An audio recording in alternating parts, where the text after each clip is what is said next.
Recording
आमदार साहब तुम संघर्ष करो, हम तुम्हारे साथ हैं। आमदार साहब तुम संघर्ष करो, हम तुम्हारे साथ हैं। शेतकरी के सम्मान में, शेतकरी के सम्मान में आमदार अब्दुल सत्तार साहेबांचा, आमदार अब्दुल सत्तार साहब तुम संघर्ष करो, हम तुम्हारे साथ हैं। आमदार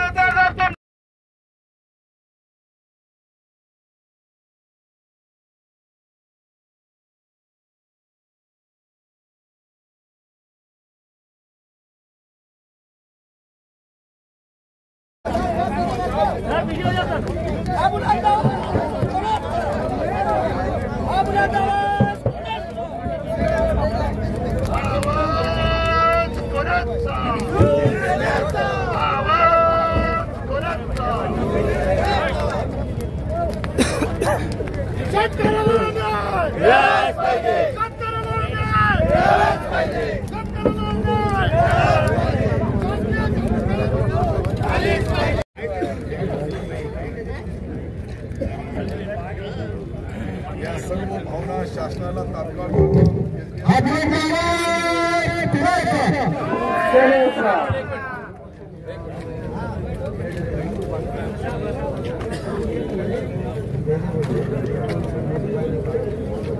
एपीएमसी ने परमानेंट किए हुए 3 जो है 2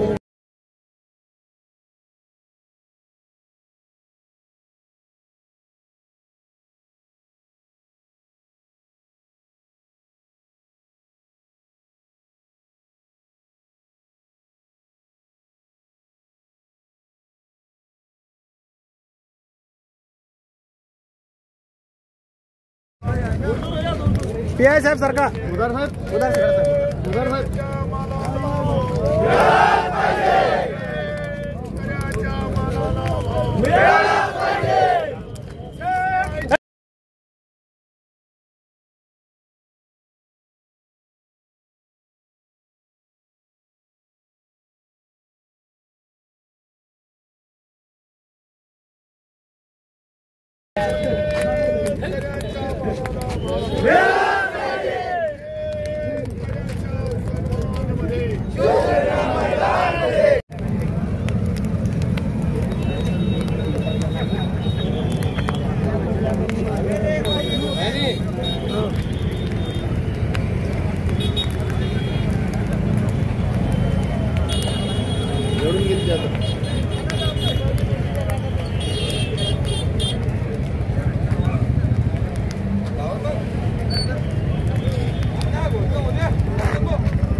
खरं म्हणजे शेतकऱ्यांचा जो कापूस आहे तो व्यापारी कमी भावामध्ये घेऊ लागले आणि सीसीआय बघ्याची भूमिका घेऊ लागले। सीसीआयनी 2 ठिकाणी जे खरेदी केंद्र चालू केला त्या ठिकाणी फक्त त्यांना पैसे खायला मिळतात तिथेच चालू करतात। सहकारची सिल्लोडच्या 32 जीन मध्ये सर्वात चांगली जीन नवीन युनिट हा जो बजाज कंपनीचा 48 DR चा सिल्लोड मध्ये आहे त्याच्यावर कोणीही बघत नाही, त्याला परवानगी देत नाही। फक्त पैसे खाऊन हे जे चिरीमिरीचा धंदा चालू आहे या धंद्याला कंट्रोल करायचा असेल तर सरकारने तात्काळ याची चौकशी करावी आणि जे काही याच्यामध्ये दोषी आहे त्यांच्या विरुद्ध कारवाई करावी। हे करण्यासाठी आजचा हा रस्ता रोको करण्यात आला आहे। शेतकऱ्यांच्या भावना इतक्या तीव्र आहे का आपण बघू लागलं की तिकडे कापसाला जे आणलेला कापूस इथे जाळू लागले शेतकरी। याच्यापेक्षा काय वाईट गोष्ट पाहिजे या देशासाठी राज्यासाठी का सोन्यासारखा पीक जो शेतकरी पिकवतो आज त्याला जाळायची पाळी येऊ लागली। आणि हे जे सर्व आहे हे सर्व जे करू लागले या रस्ता रोकोमध्ये सहभागी झालेले सर्व शेतकरी शिवसेनेचे पदाधिकारी यांचा मी मनापासून स्वागत करतोय। शेवटी शेतकऱ्यावर ज्या वेळेस संकट येतो त्या वेळेस आपला शिवसैनिक आपला कार्यकर्ता तो रस्त्यावर येतो। हे काही आपल्यासाठी पहिल्यांदा नाही, अनेक वर्षापासून कधी अतिवृष्टी असेल, कधी सातत्याचा पाऊस असेल, कधी विमा असेल, अशा अनेक संकटामध्ये आपण शासनामध्ये आज सत्ताधारी पक्षाचा आमदार असूनही मला ही जी वेळ येऊ लागली याच्या पाठीमागे याची चौकशी व्हावी। खरं म्हणजे सीसीआयची एसआयटी गठीत करून शासनाने तात्काळ याची एसआयटी गठीत करून चौकशी करायला पाहिजे। ही चौकशी केली तरच दूधचा दूध आणि पाणीचं पाणी होईल। ज्या पद्धतीने आज आपण बघतोय काही व्यापाऱ्याला हाताशी धरून सीसीआयचे अधिकारी त्यांचे कर्मचारी हे जे भाव देताना शेतकऱ्यावर अन्याय करू लागले. त्यांना माहित आहे प्रायव्हेट व्यापाऱ्याची हात मिळवणी केली तर त्याला चिरीमिरी करता येते, त्यांना भ्रष्टाचार करण्याचा मार्ग मोकळा होतो. आणि सहकार क्षेत्र जे मोडीत करण्याचा काम जे करू लागले, शेतकऱ्यांची जी काही जिनिंग सिल्लोडची 5,000 शेतकऱ्याचे ती जिनिंग चालू करायला त्या ठिकाणी सीसीआय केंद्र चालू करत नाही, कारण की त्या ठिकाणी पारदर्शकतेने खरेदी होईल, शेतकऱ्यावर अन्याय होणार नाही. शेतकऱ्याचा अन्याय दूर करण्यासाठी खरं म्हणजे हे काही आम्ही कोणत्या प्रायव्हेट व्यापाऱ्याचा पोट भरण्याचा धंदा नाहीये. हे सहकार जे आहे हे शेतकऱ्याचा मालकीचा आहे. एक जमान्यामध्ये एक वेळ अशी होती की सहकारमध्ये सर्वात जास्त सहकार क्षेत्र होतं, तालुक्यामध्ये असाल, जिल्ह्यामध्ये असाल, अनेक ठिकाणी. आज या सहकार क्षेत्राला मोडीत करण्याचा काम, त्याला बर्बाद करण्याचं काम, त्याला नष्ट करण्याचं काम काही दलालाला हाताशी धरून जे लोक करू लागले त्यांना माझी स्पष्ट इशारा राहील की हे तर आम्ही फक्त रस्ता रोको केला, कारण की आम्हाला कायदा सुव्यवस्था बिघडायची नाही. कायदा सुव्यवस्था बिघडायची असते आणि यांना रस्त्यावर आणायचं असतं तर हजारो लाखो लोक आम्ही जमा केले असते. आम्ही फक्त प्रमुख लोकांच्या माध्यमातून हा रस्ता रोको केला. कदाचित ही मागणी तात्काळ मान्य झाली नाही तर मग आमचा हजारो शेतकरी आणि वेळ पडल्यास लाखो लोक रस्त्यावर उतरतील आणि एकदा ते रस्त्यावर आले तर मग या ठिकाणी जे जे होईल याची सर्व जबाबदारी सीसीआयच्या लोकांवर, त्यांच्या ग्रेडरवर व्हायला पाहिजे. खरं म्हणजे शेतकऱ्यांची जी खरेदी आहे, जो हमीभाव आहे, ते उडद असेल, मूग असेल, ज्वारी असेल, मक्का असेल, सोयाबीन असेल, जे जे हमीभाव देणाऱ्या कापसापासून तर बाकीचे सर्व केंद्र आपण जोपर्यंत चालू करणार नाही तोपर्यंत शेतकऱ्याला आधार मिळणार नाही. आज शेतकऱ्यांचा भाव कापूस खरेदी जे आहे 6,500 रुपयाने होऊ लागलं. शासनाचा हमीभाव 8,100 आहे. व्यापाऱ्याकडून 6,000 ने खरेदी करायची आणि भोकरदन किंवा फुलंब्रीमध्ये जाऊन 8,100 रुपयाने विकायची. हा जो कोणी धंदा चालू आहे त्याच्यासाठी शासनाला माझी विनंती राहील, सन्माननीय मुख्यमंत्री असतील, उपमुख्यमंत्री असतील, यांच्या माध्यमातून तात्काळ याच्यावर निर्णय घ्यावा. नसता एकदा हे शेतकऱ्यांसाठी जी परिस्थिती निर्माण होते त्या वेळेस आम्ही अनेक वेळेस संघर्ष केले, मोर्चे काढले आणि शेतकऱ्याला न्याय देऊ लागलो. आणि वारी आली, अद्यापर्यंत पीक विम्याचा पैसा मिळाला नाही. पण 50% जास्त नुकसान झाल्यानंतरही आपल्याला विम्याची रक्कम मिळत नसेल तर मग शेतकरी बांधवाला फक्त अडवणूक पिळवणूक करून ज्या पद्धतीने काही अधिकाऱ्याला हाताशी धरून लोक राजकारण करू लागले, या राजकारणापासून आपल्याला सावध राहावं लागेल. एकीकडे 5,000 शेतकऱ्यांची, दुसरीकडे दलालाच्या माध्यमातून प्रायव्हेट व्यापाऱ्यांची खरेदी आणि मनमानी भाव भरण्याचा काम त्या ठिकाणी करतात. हे जे चाललेलं आहे याला कुठेतरी कंट्रोल करण्यासाठी आपण वाचा फोडण्यासाठी हे रस्ता रोको केला.